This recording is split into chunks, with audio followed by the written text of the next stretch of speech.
எனக்கென பிறந்தவ ரெக்க கட்டி பறந்தவ இவதான் அழுக்கில குலுக்குல இவளுக்கு இணை சொல்ல எவதான் ஊரையெல்லாம் இவதானே கூவி அழைச்சா ஆசமாம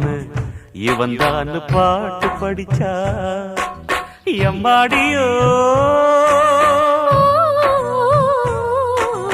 உனக்கென பிறந்தவ ரெக்க கட்டி பறந்தவ இவதான் என விட உனக்கு இங்கு மனசுக்கு பிடிச்சவ எவதான்